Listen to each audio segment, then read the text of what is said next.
Sonos Sonoros presenta El joven gaitero, de Crofton Crocker, publicado en el libro Irish Fairy Tales en el año 1892. Locución y música original, David Fernández Bahamonde. Traducción, Ana Saiz.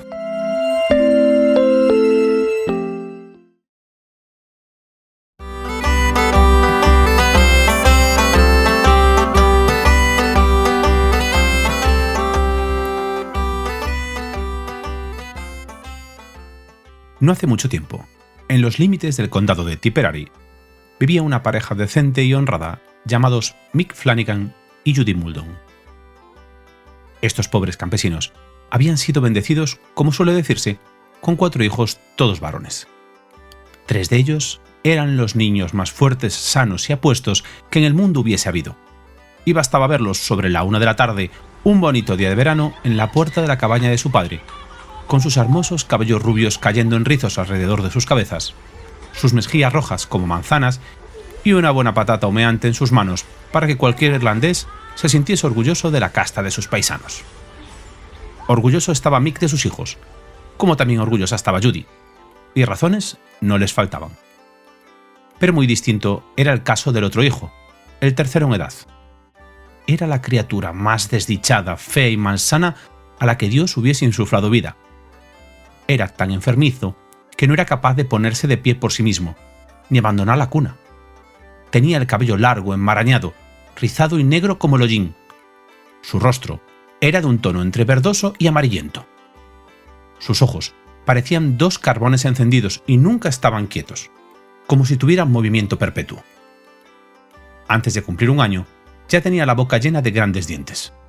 Sus manos eran como garras de Milano, y sus piernas no eran más gruesas que el mango de un látigo y tan rectas como una hoz. Por si esto fuera poco, tenía el apetito de un cormorán, y el quejido, el aullido y el chillido y el maullido nunca abandonaban su boca. Todos los vecinos sospechaban que algo no iba bien, sobre todo porque ocurría que cuando la gente se reunía junto al fuego, como es costumbre en el campo, y comenzaban a hablar de religión y cosas decentes, el mocoso, acostado en la cuna que su madre solía poner cerca del hogar para que estuviera calentito, se incorporaba a mitad de la charla y empezaba a berrear como si el mismísimo diablo se le hubiera metido dentro. Esto, como digo, llevó a los vecinos a pensar que algo fuera de lo normal estaba ocurriendo, y un día se celebró una reunión para decidir qué hacer con él. Algunos sugirieron sacarlo de la casa con una pala, pero el orgullo de Judy se interpuso. ¿Cómo iba a permitir que un hijo suyo fuera cogido con una pala y echado al estercolero como un gatito muerto o una rata envenenada? Ni hablar de eso. Una anciana, que era considerada muy versada en asuntos de hadas, le aconsejó firmemente que calentara unas tenazas al rojo vivo y le pellizcara la nariz con ellas. Y sin ningún género de dudas, esto le obligaría a confesar qué era y de dónde venía. Pues la sospecha general era que había sido cambiado por la buena gente. Judy era demasiado bondadosa y le tenía demasiado cariño al picaruelo, así que no aceptó el plan, a pesar de que todos decían que se equivocaba. Y probablemente lo hacía, pero es duro culpar a una madre. En fin, alguien recomendó una cosa, otro recomendó otra, y finalmente alguien más habló de mandar llamar al sacerdote, un hombre muy santo y sabio, para que lo viera.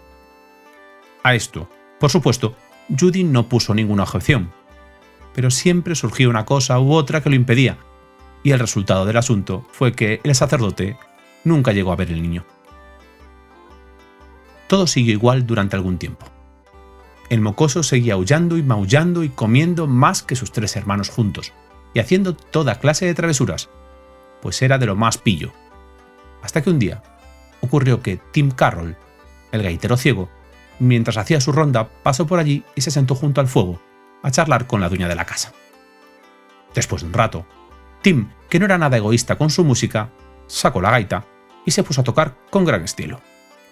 Y en el instante en que empezó, el pequeño, que había estado tan callado como un ratón en su cuna, se incorporó y con esa cara tan fea comenzó a sonreír y a hacer muecas, a agitar sus brazos flacos y largos, a patalear con sus piernas torcidas y a mostrar un gran júbilo por la música.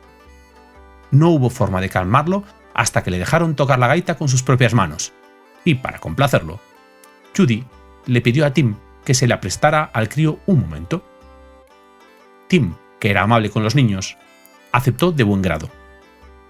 Como le faltaba la vista, la misma Judy llevó la gaita hasta la cuna y se la iba a colocar al niño encima, pero no tuvo oportunidad, pues el pequeño parecía saber perfectamente qué hacer. Se ajustó la hebilla, puso el fuelle bajo un brazo y la bolsa bajo el otro con tanta soltura, como si llevase 20 años haciéndolo, y tocó Sheila na Gira, como un maestro consumado. Todos quedaron asombrados. La pobre mujer se persignó. Tim, que como he dicho era ciego y no sabía quién estaba tocando, se puso muy contento, y cuando se enteró de que era un chiquillo que no llegaba a los 5 años y que nunca en su vida había visto una gaita, felicitó a la madre y le propuso llevárselo si estaba dispuesta a separarse de él. Aseguró que había nacido para ser gaitero, que tenía un talento innato y que en poco tiempo, con la ayuda de algo de instrucción por su parte, no había otro como él en todo el país. La pobre mujer estuvo encantada de escuchar todo esto, sobre todo por lo que había dicho Tim sobre el talento innato. Apaciguó algunos temores que empezaban a asomar a su mente sobre si lo que decían los vecinos de que el niño no estaba bien pudiese ser cierto. Y se sintió muy satisfecha de pensar que su querido hijo, porque realmente adoraba a su chiquillo, no tendría que verse forzado a mendigar y podría ganarse la vida por sí mismo. Así que, cuando Mick volvió a casa del trabajo esa noche, Judy le contó todo lo que había pasado y lo que Tim Carroll había dicho, y Mick, como era natural, se alegró mucho al oírlo, pues ver al niño indefenso le causaba una gran preocupación. Al día siguiente, vendió el cerdo en la feria y con el dinero fue a Clonmel y encargó una gaita nueva del tamaño adecuado para él. Unos 15 días después, llegó la gaita, y en el momento en el que el crío la vio, gritó de alegría, sacudió las piernitas y se agitó en la cuna, y siguió haciendo movimientos grotescos hasta que, para calmarlo, se la dieron, e inmediatamente empezó a tocar Jig Poltog, para admiración de todos los que lo escucharon. La fama de su destreza con la gaita pronto se extendió por toda la comarca, pues no había gaitero en 6 condados a la redonda que le pudiera hacer sombra tocando Old Mother Roo, The Hare in the Corn, The Fox Hunter's Jig, The Rakes of Cashel, The Piper's Maggot, o cualquiera de las gigas irlandesas que hacen a la gente a bailar, quieran o no. Era increíble oírlo interpretar The Fox Hunt. Realmente parecía que uno escuchaba a los sabuesos dando voces, a los perros pequeños aullando detrás, y al cazador y a sus ayudantes, animando o corrigiendo la jauría. Era, en suma, lo más cercano a ver la cacería en persona. Lo mejor de él era que no era nada tacaño con su música, y muchos muchachos y muchachas del vecindario se reunían a bailar en la cabaña de sus padres. Él tocaba para ellos que decían que era como si les pusiese azogue en los pies, y que nunca se habían movido tan ligeros y con tanto aire con ningún otro gaitero con cuya música hubiesen bailado. Pero además de toda su música irlandesa, tenía una melodía peculiar propia, la más extraña que se hubiese oído. En el momento en el que empezaba a tocarla, todo en la casa parecía dispuesto a bailar. Los platos y los tazones tintineaban en la alacena, las ollas y los ganchos repiqueteaban en la chimenea, y la gente incluso decía que sentían los taburetes moverse debajo de ellos. En cualquier caso, pasara lo que pasase con los taburetes, lo cierto es que nadie lograba permanecer sentado, pues todos, jóvenes y viejos, se ponían a dar brincos tan grandes como les permitía el cuerpo. Las chicas se quejaban de que, cuando empezaba a tocar esa melodía, las desorientaban el baile y no acertaban a colocar bien los pies, ya que sentían el suelo como si fuese hielo, y en cualquier momento podrían tropezar y caer de espaldas o de frente. Los mozos, que querían presumir de sus bailes, sus zapatos nuevos y sus brillantes cintas rojas, verdes y amarillas, juraban que la melodía los confundía tanto que no atinaban a hacer el punta tacón, ni el cubrir la hebilla, ni ningún otro de sus mejores pasos, sino que se sentían siempre mareados y desconcertados. Y al final, tanto viejos como jóvenes acababan empujándose y chocándose unos con otros de una forma espantosa, y cuando el dichoso crío los tenía a todos de esta manera, en una especie de remolino sobre el suelo, se reía, sacaba la lengua y hacía otras muecas, como un mono exhibiendo sus travesuras. Cuanto mayor se hacía, peor se volvía, y para cuando hubo cumplido los 6 años, ya no se podía estar en esa casa. Siempre estaba haciendo que sus hermanos se quemaran o se escaldaran, o se rompieran las espinillas con las ollas o los taburetes. Una vez, durante la cosecha, lo dejaron solo en casa, y cuando su madre volvió, encontró a la gata montada a horcajadas sobre el perro. con la cara hacia el rabo y las piernas atadas a su alrededor, mientras el mocoso tocaba su extraña melodía. El perro ladraba y saltaba por todos lados. La gata maullaba como loca y agitaba la cola hacia atrás y hacia adelante, y cuando ésta golpeaba contra las patas del perro, él la mordía, montando entre los dos un alboroto tremendo. En otra ocasión, el granjero para el que trabajaba Mick, un hombre muy decente y respetable, pasó por allí, y Judy limpió un taburete con su delantal y lo invitó a sentarse y descansar después de su caminata. Estaba sentado de espaldas a la cuna, y detrás de él había una cacerola con sangre, porque Judy estaba haciendo morcillas. El niño permaneció inmóvil en su cuna, esperando su oportunidad, hasta que acabó preparando un gancho en el extremo de un trozo de cordel que logró lanzar con tanta habilidad que se enganchó en un mechón de la bonita peluca nueva del hombre, y la zambulló en la olla de sangre. Hubo una vez en que su madre volvía a ordeñar la vaca con el cubo en la cabeza. En el mismo momento en que la vio, el crío comenzó a entonar su melodía infernal, y la pobre mujer soltó el cubo y se puso a dar palmas y a bailar, volcando la leche sobre su marido, que traía la turba para hervir la cena. En fin, llevaría una eternidad contar todas sus travesuras y fechorías. Poco después, comenzaron a ocurrir desgracias entre el ganado y del granjero. Un caballo contrajo el tétanos. Un hermoso ternero murió de gangrena y varias de sus ovejas de babesiosis. Las vacas empezaron a volverse rabiosas y a tirar los cubos de leche, y un extremo del techo del establo se derrumbó. Y al granjero se le metió en la cabeza que el maldito hijo de Mick Flanagan era la causa de todos sus males. Así que un día llamó a Mick y le dijo: «Mick, ya ves que las cosas no marchan como deberían, y para ser muy sincero contigo, Mick, creo que ese hijo tuyo es la causa de todo. La preocupación me está consumiendo y apenas duermo por las noches, pensando en lo que puede pasar antes de que amanezca. Así que me gustaría que buscaras trabajo en otra parte. Eres tan buen hombre como cualquier otro en este país y no tendrás ningún problema encontrándolo».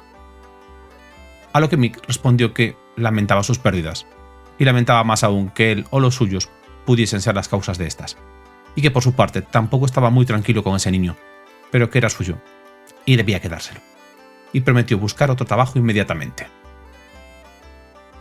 El domingo siguiente, en la capilla, Mick anunció que iba a dejar el trabajo en la granja de John Riordan, e inmediatamente, otro granjero que vivía a un par de millas de distancia y que necesitaba un labrador porque el último acababa de dejarlo, se acercó a Mick y le ofreció una casa y un huerto y trabajo para todo el año. Mick, que sabía que era un buen patrón, cerró el trato de inmediato y acordaron que el granjero enviaría un carro para que pudiese llevar con él sus escasos muebles y que partiría el jueves siguiente.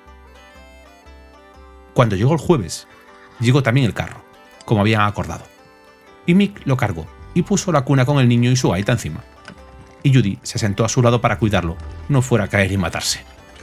Llevaban a la vaca delante. El perro lo seguía. La gata, por supuesto, se quedó en la casa, y los otros tres hijos fueron todo el camino recogiendo espinos y moras, pues era un hermoso día hacia el final de la cosecha. Tenían que cruzar un río, pero como discurría por un cauce entre dos orillas altas, no se veía hasta que no se estaba casi encima de él. El niño iba tumbado bastante tranquilo en el fondo de la cuna, hasta que llegaron al inicio del puente y, al oír el rugido del agua, porque el río venía muy crecido, ya que había llovido intensamente durante los últimos 2 o 3 días, se incorporó y miró a su alrededor, y en el instante en que vio el agua y se dio cuenta de que iban a llevarlo al otro lado, ¡oh!, cómo gritaba y cómo chillaba. Ni una rata atrapada en una ratonera habría chillado como él. «Calla, mi niño», dijo Judy. «No hay nada que temer, solo estamos cruzando el puente de piedra». «¡Mala suerte para ti, vieja bruja!», gritó él. «Vaya jugarreta me has hecho al traerme aquí». Y siguió gritando, y cuanto más avanzaban en el puente, más fuerte gritaba, hasta que al final Mick no pudo aguantar más y dándole fuerte con el látigo que llevaba en la mano dijo: «Que el diablo te ahogue, mocoso. ¿Nunca vas a dejar de berrear?